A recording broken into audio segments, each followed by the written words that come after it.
So I want to start with a bit of context because I think it matters here. Over the past few years, I've made it a habit to systematically go through crypto tools, not just read about them, but actually use them under real conditions. And one category I keep returning to is decentralized exchange services, specifically the ones built around the non-custodial, no KYC model, because that's where the most interesting infrastructure development is happening right now. There's one platform I've been putting through consistent real-world use for the past few months. And today I want to document that, show a live test, walk through the mechanics, and explain why this model works the way it does. And toward the end, I'll also cover the practical side of evaluating these services, what I actually look at before deciding something is worth using. So a few things I noticed early on that kept me coming back to this platform. The security architecture was the first thing. I'll break that down properly later. Then the token selection, which covers a solid range. The exchange rates are competitive. I've run comparisons against multiple exchanges and swap services over time, and this one consistently holds its own. There's also a direct-to-bank card transfer option, which is less common than it should be, and this implementation is clean. And then there's processing speed, which in practice is what you end up caring about most. Across several months of regular use, I have not once waited more than 5 to 10 minutes for a transaction to complete. Every single time, it just went through. Right, so let me actually demonstrate this. I'm going to do a Bitcoin to Tether swap. Simple pair covers the basics well. So I come to this window here and select the exchange pair. Bitcoin as send, yeah, that's set. USDT as receive, good. And directly below that, the platform immediately shows the full picture: current rate, network fee, and expected processing window. So let me just read through that once more. Yeah, all of that is fine. Let's keep going. Okay, next up, I need to add the destination address for USDT. There's also a refund address field for Bitcoin, which is optional, and a spot for an email to get status updates on the transaction. Just a moment.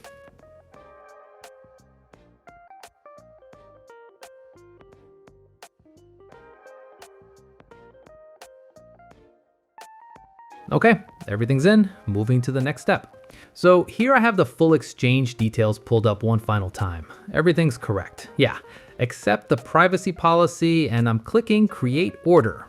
All right, order is confirmed, and the platform is now sitting on standby waiting for me to push the tokens through. Let me do that now.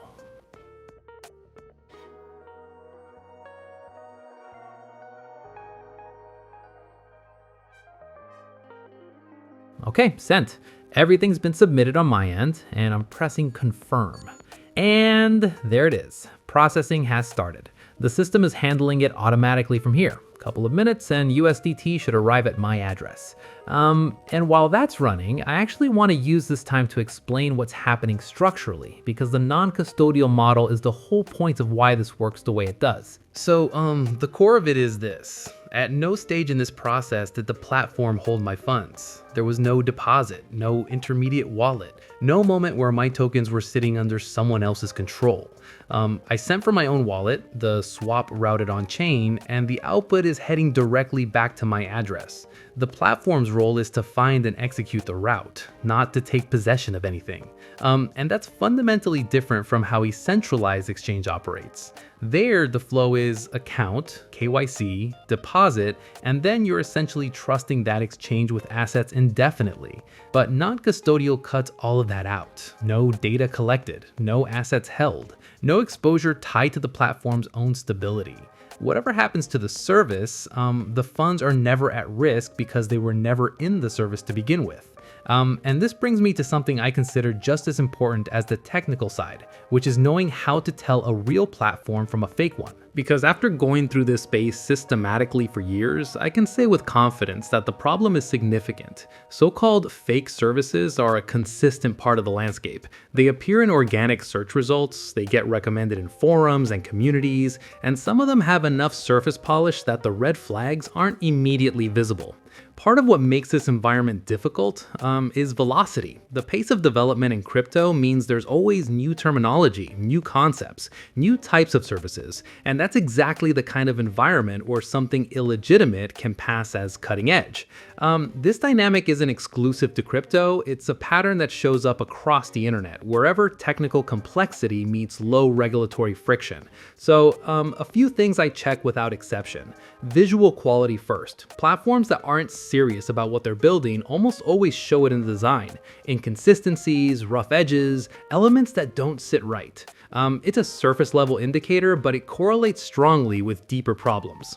Then the interface logic. If the user flow feels deliberately obstructed or steps appear in an order that doesn't make sense, that's a meaningful signal. Well-built platforms are coherent. And then security transparency. If there's no clear public documentation on how funds move through the system, what safeguards are in place, whether any external review has been conducted, that's a hard stop for me. And one last thing before I close. Numbers tell a cleaner story than impressions. So here's what the actual usage looks like. Several months of active testing, over 40 completed transactions, majority of the supported token pairs covered, 0 failures across that entire period. In a space where that kind of reliability is genuinely difficult to find, it's the metric I trust most. Consistency over time under real conditions. That's the only thing that actually means for me. All right, that's all for today. Thank you.